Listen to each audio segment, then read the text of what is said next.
I'm Ashley Sutton, founder of Hustle and Hope. I'm Kate Morton. I'm the founder and CEO of Funkit Wellness. And my name is Oyinade Famuyiwa, and I am the founder and CEO of Aarin & Co. I used to have this childhood friend of mine, and she used to always say, Ashley, you've got that internal hustle. But then as I got older and I started, getting more into my career, I started to think, well, it's not really all about the hustle. There's the need for balance and the hope for a nice life. And so I brought those two worlds together, and that's where Hustle and Hope came from.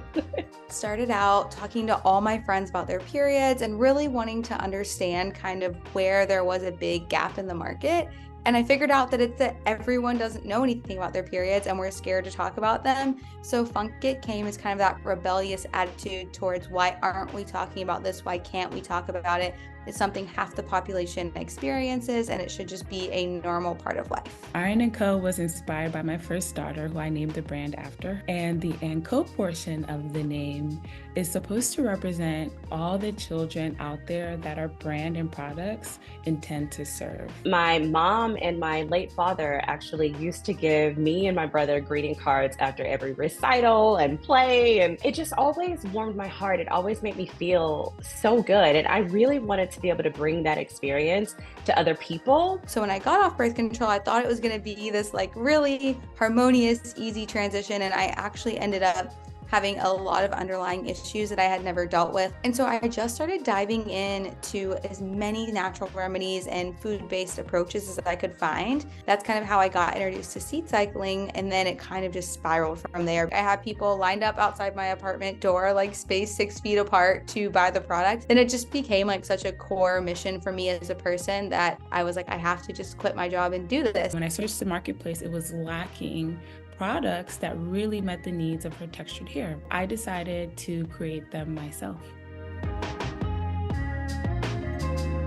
This sense of community that we have, from the friends that I've made in the paper industry at trade shows to the buyers that I've met, my friends that I love and adore that keep me going every day. And more importantly, the customers, our community. And I love listening to their feedback, but more than anything, they're so encouraging. And some days as an entrepreneur, you really need that. The most exciting part is that I get to wake up every single day and connect with amazing people and help people really love their period, because I think that that's something that I was so disconnected from personally. And now that I've connected with my cycle, it's this part of my mind and body just feels completely unlocked. The most exciting part has been building this brand with my family. I started it because of my daughter, and since then I've had another girl. And the best part about that is that with my second daughter, I was able to put her in an Aarin & Co. satin lime beanie right from day one in the hospital. And so that has been the most exciting part.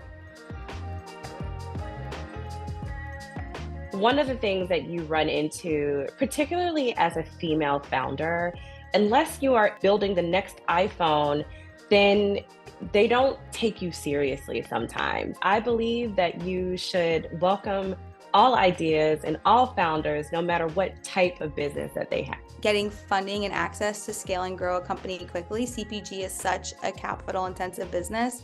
But then two, in an industry like menstruation that's already stigmatized and having a lot of people not understand it, it made it really difficult. But I will say it made us really creative and scrappy, and that's how we got profitable quickly. I would say just access to capital and resources. I've had trouble just, getting loans and financing for things. And so I've kind of really just made sure that I have got myself into different organizations and networks that support diverse founders, women founders, so that I can kind of bridge that gap.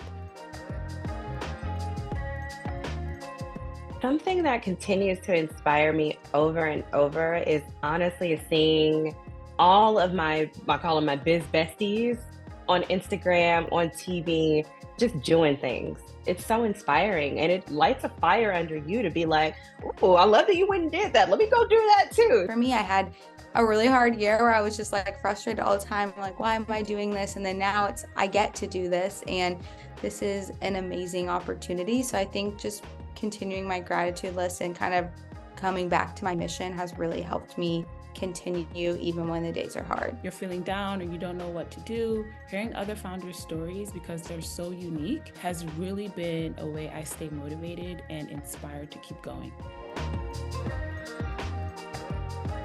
I would tell every single CPG entrepreneur a lesson from my dad. He used to say this all the time, and that is keep expenses low. Just take some time, batch your content, whatever it is that you need to do, but just make sure that you keep those expenses as low as possible in the very beginning. Don't give up on things you're really passionate about and tap in and listen to your intuition. I think a lot of us know a lot more than we think we do, but it's so easy to listen to outside advice all the time. Listen to your own intuition and don't give up, because what's meant for you won't miss you and the right timing will happen. Understand your consumer to the very nitty-gritty detail and be a continuous learner within your industry. I think being fearless means you actually do have fear, and it's not the absence of fear. It really is how you move through the fear, how you overcome the fear, and that's what helps to get you through those moments where you may be doubting yourself.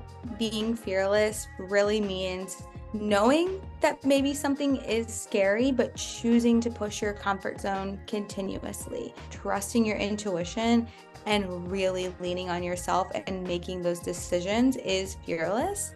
And it's not always easy, and it's not always what everyone wants to see. So I think that being able to listen to yourself and make those decisions for yourself is a fearless act of self-love. Being fearless to me actually means the opposite. It means being so scared to do something, but having the courage to do it anyway. And so that moment where we're able to overcome our fears and achieve our wildest dreams is when we truly become fearless.